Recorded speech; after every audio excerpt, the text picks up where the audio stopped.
اور ان کے علاقوں کا جو ریئل ایک کلچر ہے وہ دیکھیں. اور اس سے بڑا فائدہ ہوتا ہے. اس سے فائدہ یہ ہوتا ہے کہ جو صوبوں کے درمیان ایک ہم آہنگی پیدا ہوتی ہے. جب پنجاب کے لوگ یا کے پی کے لوگ پنجابی کلچر کو دیکھتے ہیں, پنجابی کے پی کے لوگوں کو جب کلچر دیکھتے ہیں, تو دونوں میں ایک بڑا انٹرسٹ پیدا ہوتا ہے ایک دوسرے کے کلچر کو جاننے کا. اور کلچر کو جاننے کے لیے اوبویسلی وہ پھر ان کے علاقوں میں بھی جاتے ہیں. ہم نے دیکھا کہ پہلے بڑا مائنڈ سیٹ تھا کہ نہیں کہ پشاور جائیں گے تو پتہ نہیں کیا ہو جائے گا یا نہیں جا سکتے, لیکن ہم دیکھتے ہیں کہ اب الحمدللہ یہاں پنجاب سمیت سندھ بلوچستان سے لوگ جاتے ہیں, پشاور جاتے ہیں, حالات بھی الحمدللہ کنٹرول میں ہیں اللہ کے شکر سے, اور لوگ بڑا انٹرسٹ لیتے ہیں. لوگ اسپیشلی بلکہ ایک کڑھائی کھانے یا کباب کھانے کے لیے جاتے ہیں. میرے بڑے دوست ہیں, میرے بہت زیادہ دوست ہیں جو صرف پنجاب سے 7-8 گھنٹے کی ڈرائیو کر کے صرف وہاں پہ وہ دمبا کڑھائی کھانے جاتے ہیں اور اسی رات کو واپس آتے ہیں. تو وہ ایک بڑا ایک لوگوں میں انٹرسٹ ہے کہ لوگ جاتے ہیں, پشاور بھی جا رہے ہیں, آگے بھی جا رہے ہیں, اور وہاں پہ اب بہت سارے پنجابی لوگ کام کر رہے ہیں.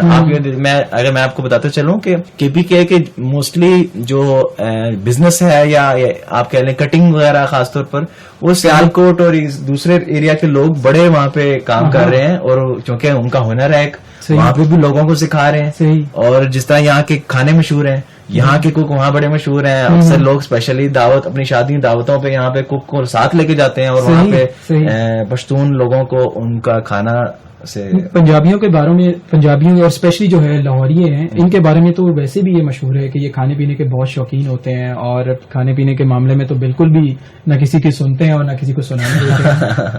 یہ آپ بالکل ٹھیک کہہ رہے ہیں. اور دوسرا ہے کہ اس بات میں بڑا ذکر بھی کرنا چاہوں گا کہ پشتون اور بلوچستان کے جو لوگ ہیں یا پشتون جو ہیں, ان کو پنجاب میں بڑا سپورٹ بھی کیا جا رہا ہے گورنمنٹ لیول پہ بھی. اور جس طرح آپ یونیورسٹیز میں دیکھ لیں, یونیورسٹیز میں ہر کلاس میں ایک سیٹ باقاعدہ ریزرو رکھی گئی ہے جو کہ صرف ان اسٹوڈینٹس کے لیے ہے, تاکہ یہ لوگ پنجاب میں آئیں اور یہ لوگ جتنا ہو سکے علم سے استفادہ حاصل کریں اور اپنے آپ کو کسی سے کم نہ سمجھیں. تو بڑا شکر گزار ہوں میں ادھر بھی یہاں کی گورنمنٹ کا بھی, یہاں کے لوگوں کا بھی, جو اتنا خلوص اور اتنا پیار دیتے ہیں یہاں پشتونوں کو, بلوچوں کو, اور ہر کمیونٹی کو. بالکل. دیکھیں, یہ ہوتا ہے کہ جب آپ کسی انوائرمنٹ میں جاتے ہیں تو سب سے پہلے وہاں کے لوگوں کے ساتھ آپ کو پالا پڑتا ہے, اور جب وہی لوگ آپ کی مشکلوں کو ختم کرتے جائیں, آسانیاں پیدا کرتے جائیں, تو وہاں پہ سروائیو کرنا, رہنا جو ہے وہ بہت زیادہ جو ہے وہ آسان ہو جاتا ہے. اچھا طاہر, میں آپ سے یہ پوچھنا چاہوں گا کہ وٹ ڈو یو تھنک, یہ جو ہماری یوتھ ہے یہ کسی بھی کامیابی کو حاصل کرنے کے لیے ایک دم سے یہ کیوں سوچتے ہیں کہ ہم بس صبح اٹھیں یا تو بلینئر بن چکے ہوں, یا ہمارے پاس اچھی گاڑی ہو, اچھا موبائل فون ہو, اور ہمیں کوئی مشکلوں کا سامنا نہ کرنا پڑے.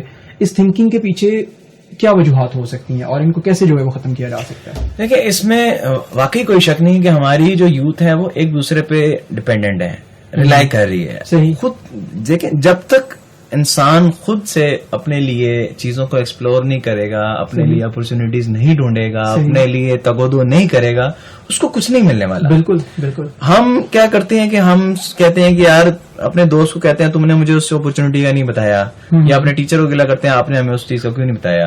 اب آبویسلی ایک دوست کو, ایک لڑکے کو اگر ایک چیز کا پتہ لگ ہے تو وہ اس نے اپنی ایفرٹس کی ہیں, اپنے ایکسپلور کیا ہے چیزوں کو, پھر جا کے اسے پتا چلا ہے, اس نے محنت کی ہے. محنت کا پھل تو ملنا ہی ملنا ہے. یہ تو اللہ تعالیٰ بھی کہتا ہے کہ تم محنت کرو گے تو میں تمہیں دوں گا. بالکل. تو ہماری یوتھ کو بھی چاہیے کہ اپنے اویئرنیس رکھے جو کچھ معاشرے میں ہو رہا ہے.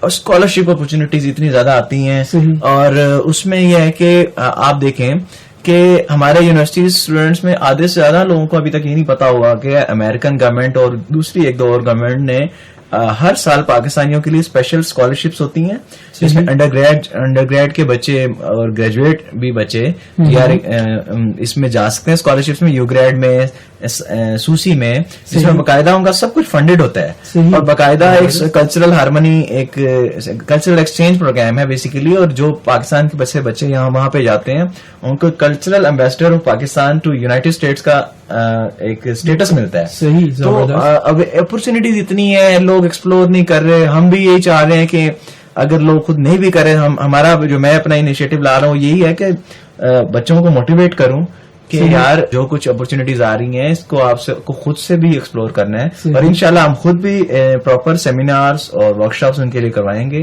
تاکہ ان کو بتائیں کہ کیسے آپ ایکسپلور کر سکتے ہیں انٹرنیٹ کے تھرو یا ویسے اپنے پرسنل کمیونیکیشن کے تھرو کیسے اس چیز کو آگے استعمال کر سکتے ہیں. سامعین یہاں پہ ہم ایک چھوٹا سا وقفہ لیں گے. آپ ہمیں سن رہے ہیں FM 98.6 کے پروگرام میپ یور فیوچر سے. چھوٹی سی بریک کے بعد ہم دوبارہ پروگرام کا آغاز یہیں سے کریں گے.